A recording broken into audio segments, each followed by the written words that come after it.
teman-teman semuanya, kembali lagi bersama saya Miss Angelika Pendi dari Universitas Atmajaya Yogyakarta, mengambil jurusan ilmu komunikasi. Nah, jadi teman-teman, video ini saya buat untuk menjelaskan kepada kalian bagaimana sih untuk menghargai hidup dan apa sih gunanya kita menghargai hidup itu. Menghargai hidup ini dapat kita mulai dengan kita menghargai diri kita sendiri sebagai seorang manusia. Kita sebagai seorang manusia diberikan akal budi dan hati nurani yang tidak semua makhluk hidup memiliki hal tersebut. Kita juga harus dapat menghargai diri kita sendiri karena Tuhan sendiri menciptakan kita mirip dan serupa dengan wujud Dia. Nah, berarti kita itu spesial sehingga makhluk lain itu derajatnya tidak setinggi kita. Dengan kita memiliki derajat yang lebih tinggi dari mereka, kita itu harus dapat mengakui martabat kita sebagai seorang manusia, dan kita harus dapat menghargai pemberian yang telah diberikan Tuhan kepada kita. Menghargai hidup ini menuntun kita untuk menjadi pribadi yang tahu akan apa itu bersyukur. Nah, bersyukur sendiri dapat kita artikan sebagai menerima apapun yang terjadi dalam hidup kita, baik itu baik maupun buruk, namun kita tetap mensyukuri hal tersebut. Nah, dengan kita mensyukuri hal yang terjadi dalam hidup kita, maka kita dapat menghargai hidup kita sendiri, karena kita sudah menerima diri kita sendiri sebagaimana yang sudah diciptakan oleh Tuhan. Namun, kebanyakan orang masih banyak yang tidak bersyukur. Hal ini dikarenakan karena dia masih belum bisa menerima apa yang telah diberikan Tuhan kepada dia, sehingga dia masih merasa kurang atas apa yang diberikan oleh Tuhan. Hal ini membuat dia selalu menuntut dan mencari, padahal tidak seharusnya dia melakukan hal itu. Hal tersebut tidak akan membuat dia bahagia, namun dapat membuat dia sengsara karena dia tidak akan memiliki rasa puas. Sebagai manusia, untuk menghargai hidup, kita harus tahu batasan kita, kemana kemampuan kita, apa yang dapat kita ambil dan apa yang tidak dapat kita terima. Hal ini bertujuan agar kita sadar terhadap diri kita dan kita tidak menuntun yang nantinya akan membuat kita sakit hati jika kita tidak mendapatkan hal tersebut. Nah, untuk contoh kasusnya, kali ini saya akan membahas tentang kerusuhan.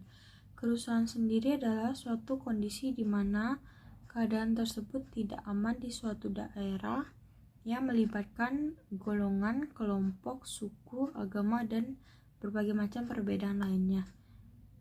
Kerusuhan ini dapat timbul jika adanya suatu permasalahan baik kecil atau besar yang tidak dapat diselesaikan secara baik-baik, dan kemudian masyarakat tersebut mulai terpancing emosi dan akhirnya menyebabkan sebuah kerusuhan. Contoh kerusuhan yang terjadi di Indonesia itu adalah kerusuhan pada tanggal 13 sampai 15 Mei tahun 1998. Nah, teman-teman, kerusuhan ini terjadi akibat adanya rasis terhadap etnis Tionghoa di bagian Jakarta maupun daerah lainnya. Kerusuhan ini dipicu karena krisis finansial Asia dan tragedi Trisakti yang dimana menyebabkan 4 mahasiswa terbunuh. Kemudian akibat dari kerusuhan ini, Soeharto turun jabat dan digantikan dengan Presiden B.J. Habibie. Pada saat kerusuhan tanggal 13-15 Mei ini, banyak toko yang diamuk oleh warga-warga sekitar, terutama toko-toko kaum etnis Chinese. Nah, yang perempuan dari etnis Tionghoa ini atau Chinese ini kebanyakan diperkosa, dianiaya baik secara massal maupun pribadi. Itu sangat tidak menghargai hidup. Mereka diperkosa, dianiaya, dan kemudian dibunuh. Akibat dari kerusuhan ini, banyak orang-orang Tionghoa yang memiliki toko ketakutan dan kemudian mengganti nama tokonya itu menjadi tulisan milik pribumi agar tidak diamuk oleh warga. Beberapa dari mereka yang mengganti nama toko mereka itu dengan label milik pribumi tertangkap, namun ada juga dari mereka yang tidak ketahuan. Nah, kasus ini masih belum menemukan titik terang karena masih banyak berita simpang siur mengenai kasus ini. Pemerintah pun tidak tegas dalam menelusuri kasus ini. Sehingga sampai pada saat ini kasus ini menjadi kasus yang tidak dapat diselesaikan dan hanya dapat dikenang sebagai masa kelam bangsa Indonesia, terutama kepada orang Chinese atau Tionghoa. Tadi saya ada membahas mengenai turunnya jabatan dari Soeharto ke Presiden B.J. Habibie.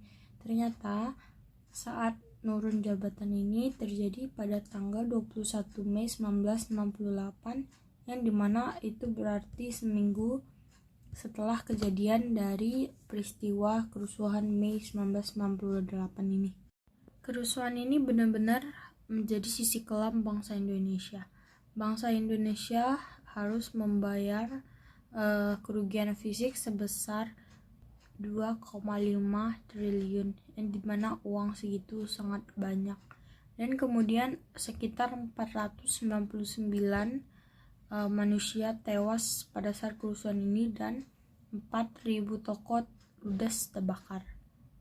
Kenapa sih orang Tionghoa yang ditargetin dalam kerusuhan ini? Nah, ternyata orang Tionghoa ditargetkan dalam kerusuhan ini karena mereka mendominasi perekonomian pada saat itu, dan mereka juga ada semacam kerjasama terhadap pemerintahan Orde Baru, yang dimana berarti mereka semacam lebih unggul pada saat itu. Aksi kerusuhan Mei 1968 ini dengan cepat tersebar di beberapa daerah Indonesia. Hal ini juga menyebabkan kerusuhan ini terdengar sampai ke negara tetangga lainnya. Nah, dengan negara-negara tersebut mendengar jika keadaan Indonesia seperti Mei 1998 itu, maka nama Indonesia dapat saja tercoreng dan dipandang buruk oleh mereka.